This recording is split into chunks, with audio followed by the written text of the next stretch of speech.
amoon taxawaay moo di bu ñu ko rajee parce que tooñ nañu ko ndax gis nañu li ñu doon wax que ni moo génnee ay information yoo xam ne dafa secrète il ne c'était pas lui et notamment du woon commandant Mbengue mi nga xamante ni moom moo yoroon PV yi ñuy wax que ni moom moo ko génnee également que bu ñu dégloo Pape Alé Niang également rien n'est de tel jógeewul ci ñoom kon buñ ko def jógeewul maanaam publication bi ci réseaux sociaux jógeewul ci capitaine Touré nii ci moom mi nga xamante ni moom moo yoroon PV yi moom seul à part ba mu koy jox procureur donc nan lañ mën a jàngatee kon radiation boobu ñu wax injuste radiation bi ni muy demee waa ji bi xam nga booy bi moom ci woon capitaine boobu xam nga dawal na def fi Touba oui di wax naan dañ koy suivre gendarmerie nu suivre personne gis nga enquête gendarmerie la ko Moussa Fall ku ko neexul du enquête Moussa Fall était le commandant GT je pense à l'époque kum ko neexul doo enquête doo jege enquête bi est-ce que vous me suivez bien gis nga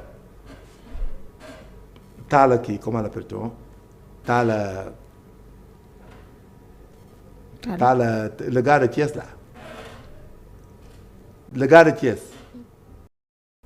il est où Talla nu mu tuddati le maire de Thiès Talla Sylla yaa ngi fàttaliku marto bi ñu ñoo ko enquêté woon section de recherche mais commandement bi dafa am ñu mu désigné spécialement ñu enquête avec toutes les objectivités c'est comme ça mag ma gis nga ay rectifier ay naan dañ lay surveiller yooyu ay détails la le ko Moussa Fall bu ko enquête bi intéressé woon da koy def à la GT ñun GT laa nekkoon ñun ñoo daan def enquête yi ñu neex kenn du ko gis ci ay section yëpp c'est des détails duñ fa sax jege ñoo koy defal suñ bopp ci GT gi bindal ko suñ bopp libellé ko def suñ trans bi yóbbul procureur yóbbu président de la République vous avez compris il y a pas de complot au niveau de la gendarmerie il y a pas de faux ni usage de faux gis nga si un PV sort c'est comme ça mais moom les tumultes qui se sont passés il s'est donné en public ce qui n'était pas normal il a abandonné son service c'était pas normal donc si un Jean-Baptiste dit le contraire autre il y a faute à la base et nul ne peut prévaloir de sa propre turpitude yow tu es militaire kenn du fi assassiner nit nous ne sommes pas en Gestapo ni ailleurs il y a rien du tout vous restez et les gens vous disent ce qui se passe ay radiation ay nangam et la preuve en est que quand ils sont sortis ils sont allés de l'autre côté donc là l'erreur c'est quoi de quel côté mais quand il est sorti il a posté il a parlé lii laa def du dëgg un militaire dafa am droit de réserve. que ni moom divulgué wul information yi ñuy wax moom la bu toogoon ci rang yi noppi. génneewul secret déglu ma ay moromam rek fi nekk di enquête gis nga bu toogoon ci rang yi noppi li ko dal du ko dal moo fi génn daw dem. parce qu'il était pas en sécurité pas du tout personne ne menace Moussa Fall bu bëggoon rey capitaine Touré fu mu koy rey lu mu koy jàppee ak nu mu koy rey du ko enquête bu ci amoon benn souci booy bi danaan ko vous sortez de l'enquête et restez chez vous-même. ñun ñoo la bay yow man de j'étais dans les commandements lépp lu ñu fi wax de ay fen la ay manipulation la c'est de l'intox. c'était quoi l'erreur ma ne erreur bi mooy moom wax ji mu def ak déplacé wu dem ak li mu def yëpp il est l'enquêteur il est le directeur d'enquête de cette affaire s'il y a faille c'est lui le premier responsable il y a négligence loolu la c'est un principe. C'est un principe de règlement militaire. Les OPJ quand on vous confie une enquête. L'enquête a des problèmes de faux usage de faux de fuite. Mais le commandement vous sanctionne. Voilà, c'est tout simplement ça. Mais à part cela, il y a pas de faute. Les sëñ Bassirou Diouf liggéeyam la def il est quitte avec sa conscience. gis nga ba fee di am ba fee Sonko yi di am moom ma ngi naafi la këram julli ñaari rakka doon wirdo di jégalu boromam yëgul sax fu histoire amee. daa yeewu rek dégg en étant procureur. ma ne la nu mu koy yëgee moom këram la nekk su wàccee këram lay toog di wirdo moom demul fenn dafa toog këram di wirdo laa la wax dafa naafi la di wirdo këram. bi mu yeewoo lañ ne ko am na ko fi ñëw di porter plainte di woo nañu waa ji nangam mu ne je vous suis faites le nécessaire après vous ma rendez compte point barre ci la yem. mais information yi ba tey Pape Alé wax que ni avant plainte bi di dugg sax gis nañu quand même am ku ñu chargé woon à ce que muy dem di def la garde di surveiller. fi nga xamante ne moom moo di suite boti ay bàyyi faal ak inventé ak wala genre bu def. oui gis nga plainte ba lu muy dugg. loolu bu amee ce n'est pas prévu dans la gendarmerie. il n'était pas dans les investigations. et puis on ne sait pas la cause. mais en tout état de cause. La gendarmerie ne peut pas en préliminaire faire des investigations en ce qui concerne une plainte à venir. bu amee ñoom ñoo xam nu mu amee parce que dégg naa la fille a été là-bas ñu ne ko demal wuti preuve ki ko waxoon demal wuti preuve luy njiit mooy njàkk. ki ko waxoon demal wuti preuve je pense que c'est lui qui a foutu en l'air l'enquête. ki ne fii bi demal wuti preuve ba mu njëkkee ñëw bu ko entendre def renseignement judiciaire duñu yegg si fii. il n'avait pas le droit de lui dire ça. non amutoon droit wutil preuve dana ko d'accord dina porter plainte maintenant amène ta plainte. Voilà, si la fille avait amené sa plainte problème du am. Tout allait se régler. Donc tu as vu. Donc, alors voilà waaw portable bi di sonné moom il faut que parce que non mi ngi noonu waaw portable bi major dafa nekk en direct ki koy portable bi ma ko dugaloon son laa ko def ndeke dafa dellu. voilà mi ngi noonu mu nekk li nga xamante ni mun nañ ko jàppandi ci kaawu capitaine Touré alors kii quand même persiste toujours que ni radiation am teguñu ko ci yoon te vraiment fa ñu waroon jaarale li nga xamante ni moom moo di circuit bi jaaru fa.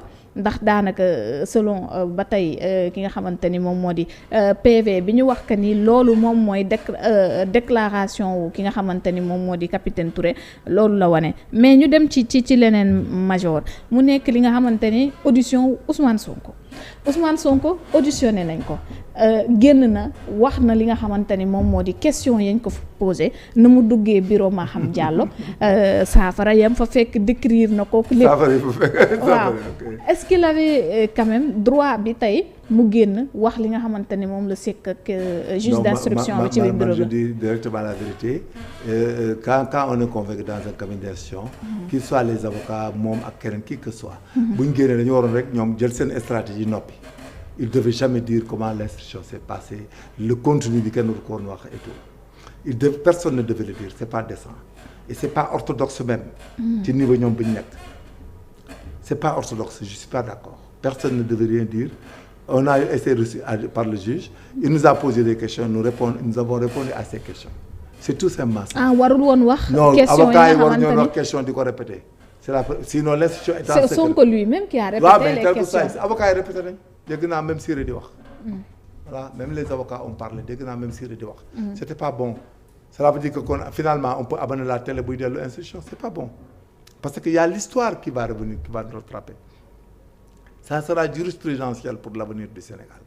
day nekk loo xam ne day nekk jurisprudentiel. qu'il avait fait, que la jurisprudence nangam il l'avait fait, on l'a pas fait loolu rek ngay dégg ëllëg. bu ëllëgee da ngay dégg Sénégal convoqué nañu woon nit fii dañ leen convoqué kuñ fi convoqué léegi nga bañ.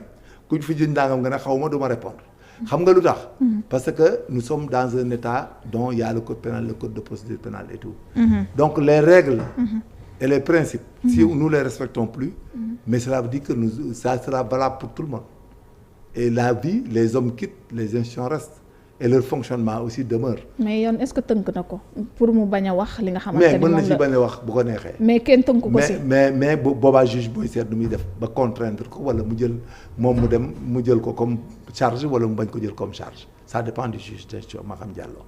moom il a le droit de refuser mais question bi ko Maham posé yi mu ko woo yëpp c'est des questions décentes et moi je constate que ces avocats aussi ont fait preuve de comment l'appelle-t-on de non-professionnalisme en ce qui concerne la biologie moléculaire la partie médecine légale quoi. médecine légale. ay ñu ci parce que malheureusement Sénégal kenn du ko fi utiliser kenn du ko régler. man boo ma posé woon question ne ma bu faites la den je xam nga réplique bi lan laa lay répondre damay répondre ne ko vous voulez me discriminer avec quelle substance. foofu la Sonko waroon tontu. waaye foofu la avocat yi daanoo waaye monsieur avocat le magistrat est très intelligent il est très intelligent. Il te pose la question, vous avez eu des rapports sexuels avec la fille, vous dites non. Parce que le mutisme, ça amène le doute. C'est pas bon. Non, da nga naan non. Parce que dossier. Non, vous dites non. Non, question bi noonu boo ci tontuwul rek. c'est pas bon. Da nga naan non. mu ne est-ce que vous êtes prêt à faire l'ADN? Vous lui dites que vous me discriminez, on l'appelle une discrimination. L'ADN bu ñu koy def dañuy lay discriminer avec une autre substance qui a été prise et prélevée sur la victime wala scène de crime bi bu question bi avocat bi wax bu ñu discriminer avec quelle substance loolu lañ ko war a répliquer ñoom. bu ñu xamoon seen métier bu ñuy def. bu ñu discriminer avec quelle substance. au lieu que soxna Sonko di wax que ni. non doo wax loolu maa la wax loolu kay. sama deret du ma leen ko jox le coup est déjà parti on va continuer mais je vous dis c'est comme ça que ça devait se passer tu dis tu me discrimines avec quelle substance il est tenu de te répondre. Nous avons des substances biologiques, nangam. D'accord. Maintenant, si vous avez des substances biologiques, je ne fais pas confiance à votre système. Donc, je préfère que je désigne un laboratoire et un médecin biologiste. Et on fait la discrimination. C'est quoi dire la discrimination? Ci sens boobu le juge d'instruction, soit il a déjà fait l'analyse, il a requis, il a l'ADN, il a ce qu'on appelle la carte d'identité génétique de ce qu'il cherche. Parce que impérativement dans la substance, il y a l'ADN de Adji Sarr quoi, day am ADN am. Éventuellement mën na am beneen troisième ADN boo xam ne contamination lay doon. Par exemple un médecin wala un biologiste bu mal mu laal mais ñoom ils sortent les ADN que ce qu'on appelle une carte d'identité génétique teg wala ils ont les substances bien conservées dans des vacuolineurs EDTA. Léegi nag yow bu boobaa boo dañuy discriminer xam nga bu ñu lay discriminer en biologie moléculaire avec ADN. dañuy def expertise bi mais day am contre-expertise en cas de divergence et de contestation le médecin le légiste le médecin le juge laboratoire bi mu utiliser mën na leen jox mën na ñëw ñu mu toog collégialement la ñuy toog mu jox ñu dem sax ci labo bu ñu requérir toog kii jël substance bi nga xam ne moom la ñu koy discriminer ñu teg mu indi bosam teg ku nekk ñu échanger ko s'il le faut wala ñu bokkandoo def ko ba pare mu am collégialement et arbitrairement avec des médecins experts yoo xam ne loolu seen métier et bu boobaa yow li ngay joxe ak ñoom li ñu indi la ñuy jël xool ñoom ADN bi ñu gis foofu bi ñu indi ñoom pour t'incriminer moo tax ñu naan discrimination ak yow sa ADN ndax am na ressemblance dañuy def comparaison bi jeex na boo ko contesté ñu dem contre expertise avec des labos mais quand le médecin dit ça quand le juge dit ça si tu dis je réponds pas tu dis ceci cela ça amène de l'ambiguïté et la procédure ne sera jamais réglée ça va continuer jusqu'à se compliquer finalement. donc la réponse de Sonko concernant tey ADN bi mu ne du ko def mun na indi beneen problème. non day gën a continuer procédure bi du arrêté parce que jour boobu rek bu demoon def analyse yi ñoom amuñu substance bu ñu ko analyser bu ñu ko amul mënuñu ko def. waaw léegi ko kon comme li mu wax noonu kon bu amuñu substance lu ñu koy. poser cette question non moom laa lay wax bu ko poser rek am na ko pour wax dëgg leer boobu si le juge pose la question il faut être intelligent un juge ne joue pas su ne la ADN rek xamal ne am na lu muy wax. fan lañ ko war a mën a jëlee. à part li nga xam te ne mooy prélèvement non da koy laaj tel que soit ex ñoom da koy laaj et puis tu sais c'est pas compliqué ragal la rek peut-être mais gis nga substance bu nekk dafa am support la substance adénique ADN c'est un acide on l'appelle acide déoxyribonucléique mooy def chaîne hélicoïdale bu nit di former ci papam ak yaayam di wàcc ba nekk nit di génn bu dee mala la nekk mala buy nekk li nekk la mooy acide désoxyribonucléique et puis c'est la matière l'ADN est synthétique li ñuy fàtte l'ADN là est synthétique c'est de la matière synthétique gis nga même boo lakkoon yax yi nit ñi mën nañ am ADN bi donc li Sénégalais di wax yëpp ay erreurs parce que Ousmane Sonko deret la wax non deret bi salive ADN rek la ko wax ko deret mën na joxe salive y a la kératine des cheveux le bas des cheveux la kératine bi am na benn boule buy nekk suuf pas garaw bi quoi ah léeg-léeg bu dee da ngay xeex ak nit wala dara sa ongle yi mën na am chair dans les cas de viol et de meurtre y a beaucoup de substances biologiques le sang la chair les spermes les salives la kératine des cheveux et tout ça donc tu vois que c'est pas compliqué mais il y a un protocole quand même quand tu n'as pas confiance et tu veux pas que qu'il y ait des problèmes. Parce que yoon tënk ko ci ni dañ dafa war a def forcément l'ADN mais juge bi aussi boo nekkee ba dem ci juge moom l'affaire se complique il faut que tu répondes wala que tu te soumettes sinon lui il le prend comme acte de day nekk charge. aveu la comme le dit certains ndax mën nañ ko jàppee aveu du ma def. moom laa lay expliquer man la bu yàggee da koy chargé très clair na leer laa la. même si que yoon ma ne boo ne ko du ma répondre du ma joxe. mais su fekkee ñi wax que ni ñoom amuñu substance boo xamante kooku ñu koy wax parce que maître El Hadji Diouf ça rappelle ñoom amuñu avocat yi ñooy laaj déglu ma wax la pour ngeen bañ a dugg ci goutte guñ dul génn mukk quand le juge vous dit que vous êtes prêt à faire l'ADN xam nga loo koy répondre danaa ko vous me discriminez avec quelle substance là-bas nag yow da ngay jéem a say avocat ñoom léegi dañuy taxaw indi un médecin légiste biologiste ni ñun ñu préférons désigner telle personne parce que moom la ñu am confiance wala tel laboratoire Pasteur y a les laboratoires Lexmark en Europe y a des sondes monolotis et multilotis yoo xam ne boo ko dugalee ADN bi génn ci saa si dañ koy jënd léegi indi ko booy dugal ADN bi di génn code barre mën na ko teg ko fële ce que vous faites là vous les femmes là vos tests de grossesse là mais c'est comme ça y a des sondes monolotis et multilotis y a des sondes vendues avec les laboratoires Lexmark da ngay dugal mu génn boo koy dugal sa gémmiñ mu génn la ADN bi léegi. mais bu fekkee waaw dama lay expliquer rek li luñ jàngale nit ñi xam nañ ko mën nañ ko. kenn mënu ci labaj nit non pas du tout madame. amul risque moom mu def. ñu jëli keneen bosam. non tey comparé du ko comparé ADN ku nekk taxal ko ci. ADN ku nekk ci àdduna yow rek yaa koy am day am code barre bu day am partie boo jëlee sa papa ak sa yaay ak code barre bu la yàlla jagleel yow. sa frère bu ñëwee day am code barre ci day am partie ci papam am partie ci yaayam am code bu ko yàlla jàllale gis nga les empreintes de doigt là doigt yi ngay gis. kenn du ko nuróog ay nit mën nga jël 1 million de personnes ñaare ko ci nuróole à peu près. parce que dafa am zone nucléaire ci digg bi am zone marginale am zone basale avec ce qu'on appelle des deltas avec des points yu ndawaan yuy dagg ñu ay arrêt de ligne ak bifurcation ci trait yi donc pour nga jàpp nit ne moom moo fi def empreinte am il faut nga am 12 similitudes c'est-à-dire boo tegee sa baaram fii ma prélever ko ma prélever ko fekk da nga sàcc dugg fii sa baaram ma yor ko damay seet doigt bi ak famille bi il faut mu xool famille versile double la groupe nangam la bokk xool zone basale bi xool tout yàlla ce qu'on appelle le décompte de Galton le centre de figure et le delta le plus proche da ngay xool décompte de Galton bi déjà day nekk tant de crêpes nga bind ko muy 8 crêpes wala 12 crêpes boo fa jógee nga dem ci comment l'appelle-t-on les minuties encore il faut nga am 12 minuties de similitude par rapport ak empreinte bi nga jëlee ci terrain bi ak empreinte waa ji nga jël te waa ji da ngay chercher ba xam doigt ban la fa teg da ngay jël yëpp mën nga doog a dem ba xam doigt ban la fi teg am na similitude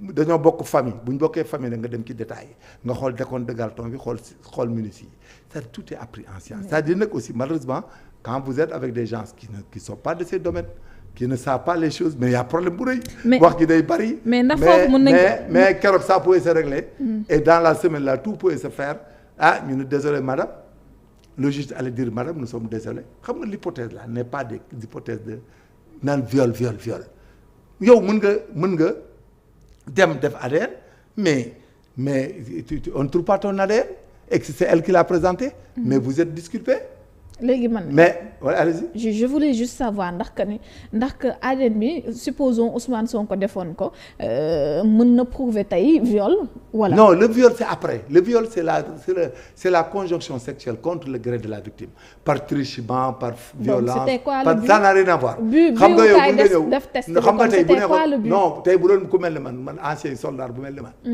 man ma seq ak Adji Sarr laa lay wax exemple. ma seq ak moom plusieurs fois.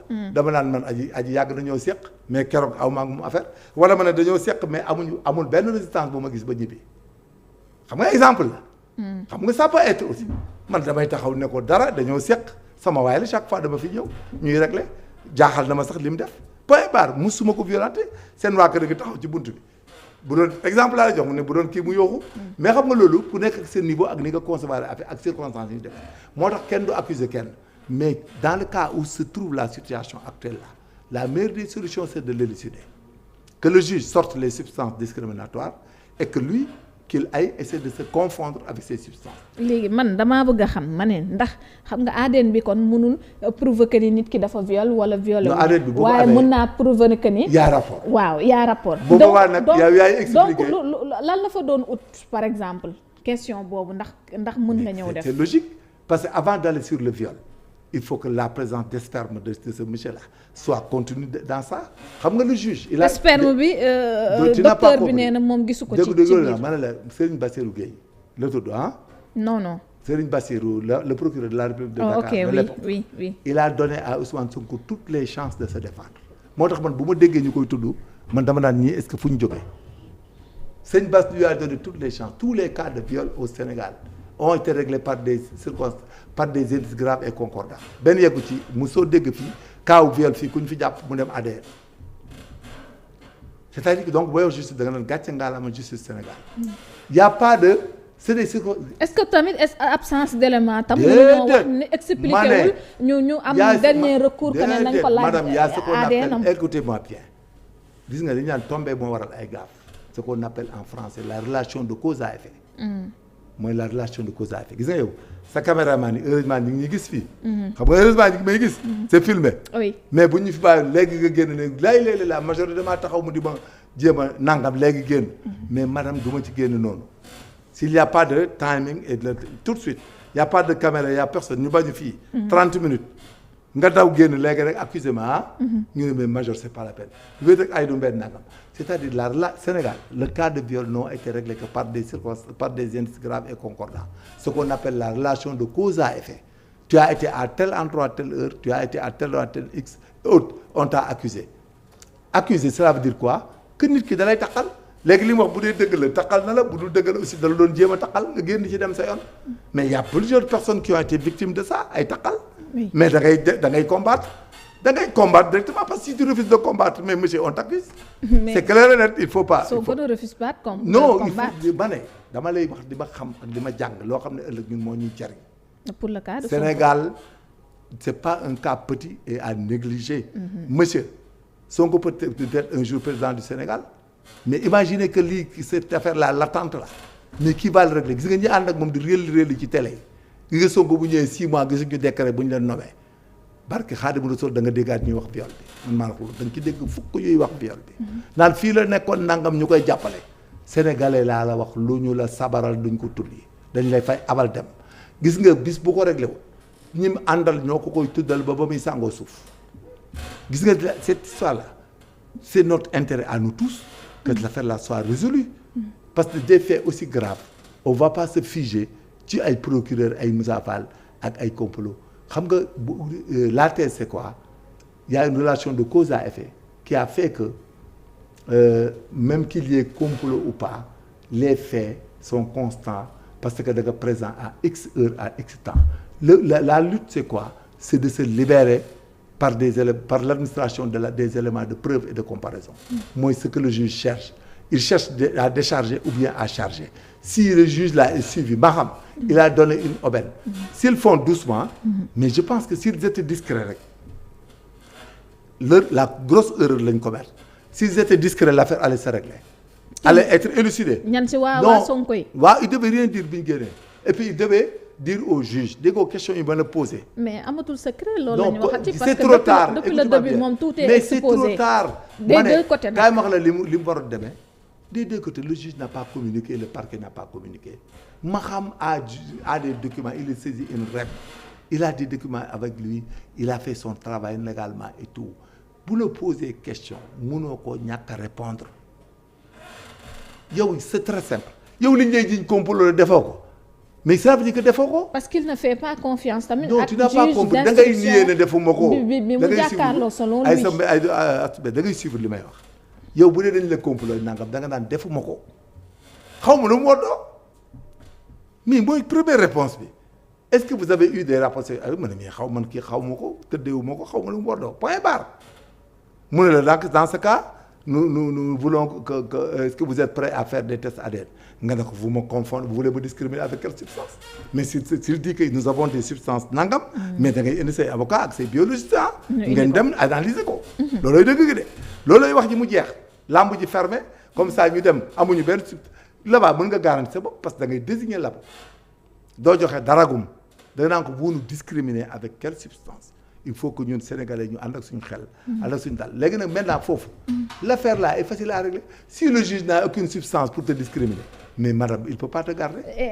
ndax exigence ta tey confrontation Ousmane Sonko. Adji Sarr am instruction dañuy dem confrontation c'est comme les enquêtes day am confrontation. donc tey bu ñu jógee fii ci fan lañ mën a xaar. dañuy confronter wu après le juge. directement à la confrontation. dañuy dem ay kii juge bi va ko ne li ñuy def moom juge bi moo koy xam actuellement. ndax le juge déjà il a éliminé le il a un incident le refus de répondre et le refus de faire les tests. il en tire des conclusions. donc loolu beneen procédure lay indi le juge moom dana tirer ba xam li muy liggéey yàlla tax muy liggéey. li muy def amu ci benn intérêt yoonam nekku ci moom juge d'instruction la day instruire à charge décharge moom l'essentiel il a ouvert les fenêtres il pose des questions vous répondez il en tire des conclusions il les vérifie léegi li muy def mu def ko la fa nekk léegi amatut lu ñu doon complot avant ak yeneen gis nga procureur mënta bind du changer PV procureur day régler PV. du ko changer ci kaw rek lay bind procureur ci kaw PV bi lay bind réquisitoire interdictif d'instance pour le doyen des juges après ñu def benn kii réquisition bi ñu bind ko réquisitoire bi ñu bind le juge fait il communique au procureur partie la il défend la société tout simplement l'ordre public il est parti au procès lui il te poursuit pour la mise en œuvre de l'action publique action publique ci boppam son but c'est de sanctionner l'auteur d'un crime ou d'un délit au nom de la société à une peine privative de liberté ou à une peine pécuniaire. Parce qu'il y a amende ak dommage intérêt du benn. Amende est une peine avec la peine privative de liberté. Donc sëñ Bassirou Diouf ne peut rien changer il ne peut rien faire sur ça il poursuit pas c'est son droit le plus absolu après mais à l'affaire là da nga ciy génn les procureurs au Sénégal ils sont pas dans ça ce que vous pensez là ils sont pas dans ça. lan moo ñu ko mën a prouver. non mais ils sont crédibles de tout temps ils sont bien formés ces castings là ils ont l'éthique et la déontologie erreur nag du ñàkk ci fu ne